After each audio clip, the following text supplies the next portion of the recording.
So yesterday's discussion on LGBT and gender issues was really good, and I think it's really important. But I also think, and I said this yesterday, but the more and more I thought about it last night, um, I think we have to be really, really careful how we handle our responses to "that's so gay." I think I think the people in the class would all agree that saying "that's so gay" as an insult is inappropriate.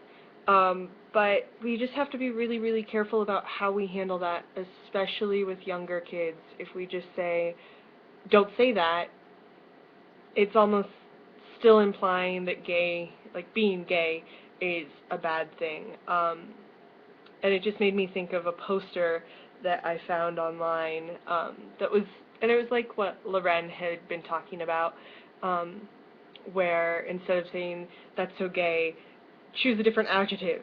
Choose something that better describes what you're trying to talk about, because a schedule can't be gay. A situation or an inanimate object can't be inherently gay.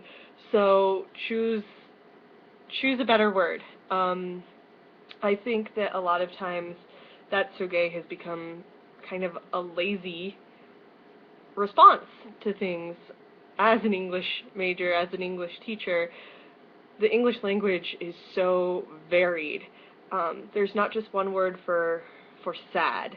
You can be melancholy. You can be despondent. You can be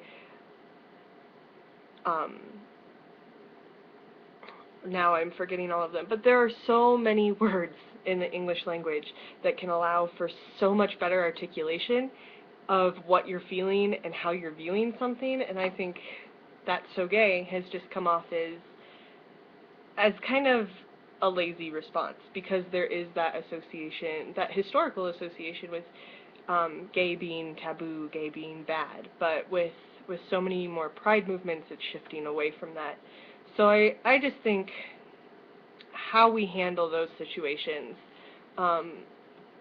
can reinforce that belief that gay is a bad thing, and that is something that we definitely need to be aware of.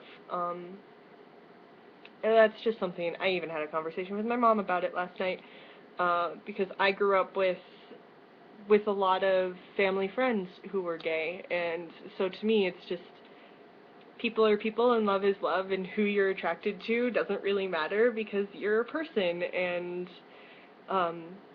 all that really matters is that you're treated like a person. And I think a lot of this "that's so gay" talk ends up dehumanizing members of the LGBTQ community. And I think another important thing to keep in mind, because I follow a lot of education blogs, I follow blogs of trans teachers, we can't silence the trans perspective, like the issues that, say, the student I referred to yesterday is encountering, just because the trans population is small, but it doesn't mean they're any less important. And a lot of times the bullying that goes on for that population is extreme.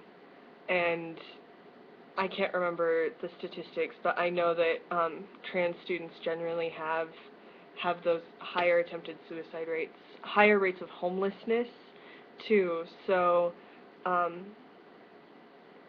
that's something we shouldn't just be focusing on the gay aspect of LGBTQ. We need to remember the T as well.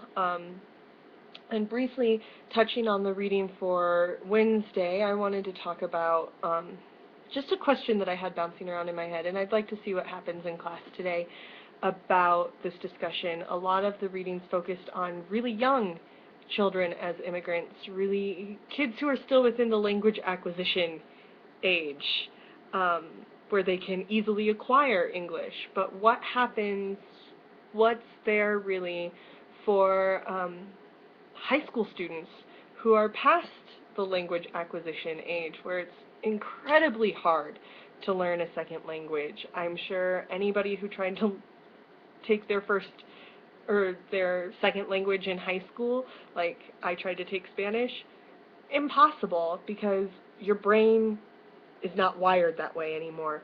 Um, to really acquire a language and become fluent like that. Like the Nieto article was really interesting about how she chose to speak to her daughter in Spanish until she entered preschool, and then within a month her child was fluent. That happens when kids are younger. But what about 13-year-olds? What about 17-year-olds? What resources are available for bilingual education beyond elementary school, because it gets so much more difficult? And I have a little bit of experience with that from a teaching ESL class at CC, and I'll talk about that in class today, hopefully. So, I don't know. Just a lot of things bouncing around in my head, and I'm already over time, so I'm going to cut it off.